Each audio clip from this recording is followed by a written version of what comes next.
Oh, it's totally unnecessary because A380 aircraft, all commercial aircraft are not single-seat fighters. They need a fully trained and competent crew, and I was really lucky to have a most extraordinary crew. David Evans, one of the pilots, said that he thought we had the most experienced A380 crew on the planet that day, and we needed it, and I was very grateful for it. So it's a team effort. There's no space for ego or hero status.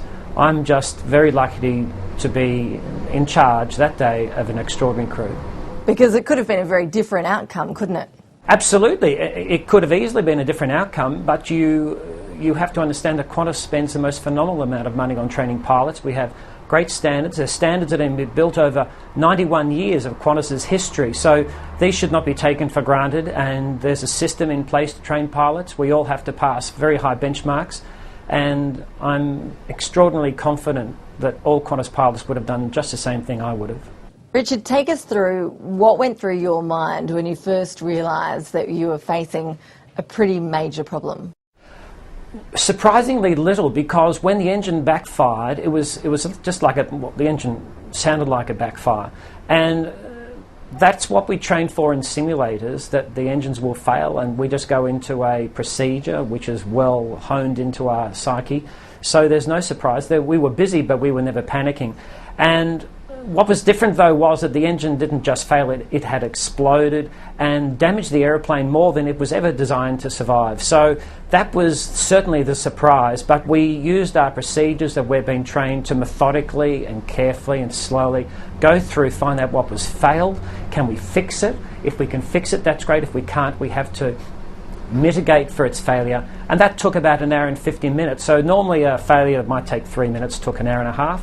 But that's what it took to bring it down, and the system worked. Still, it must have taken a bit of effort keeping your voice calm. In that situation, how do you decide how much to tell the passengers about what's going on? Well, when the passengers walk down the aero bridge onto the aeroplane, they look through the window and see the pilots and thinking, wonder what they're doing. Well, the pilots are looking at their passengers coming on the aircraft and thinking, well, who have we got on board today? We've got doctors and dentists and lawyers and engineers, and we have great empathy for the passengers. We know how they feel. It's hard to be a backseat driver.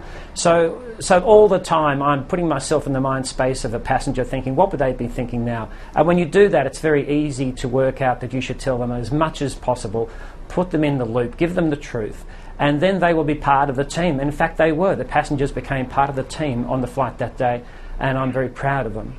It did, though, take a while for you to get back into the cockpit after the incident happened. How long did it take you to really grapple with your own emotions after the incident? Well, after the event, the pilot in charge of the 380 said, Richard, take a week off, and this is all written in the book.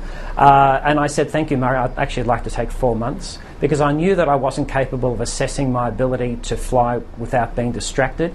And that was the story, that the post-trauma stress created distractions for me. And so I took professional help in the form of psychologists. And that was, when I did that, it was very easy to fix the problem. It only took 3 visits. And I was back and looking up when the aircraft flew over 3 months later, and I was very happy and keen to get back into the air after 4 months. And I'd been happy flying, and I walk around the aircraft, I talk to passengers and answer questions. So it's all healed.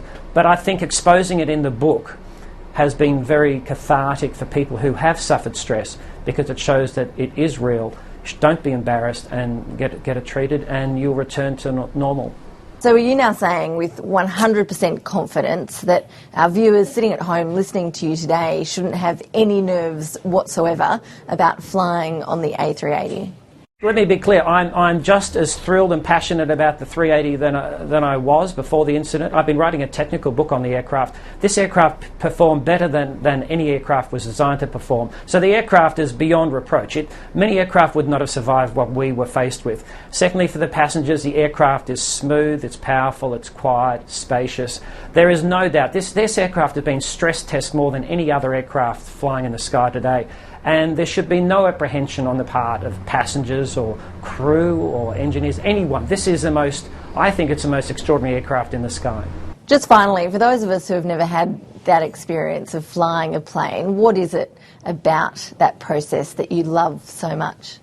I love the feeling after we take off and the aircraft settles down into the climb and everything is hopefully nice and quiet.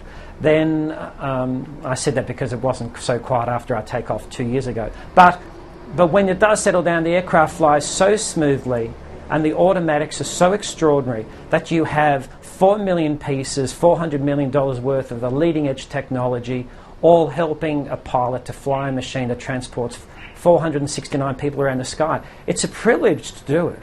And it's a pleasure and it's a passion. It's what I've been trained to do for 35 years. And every takeoff is like my first. I love it. Captain Richard de Crespigny, appreciate your time. Thank you very much.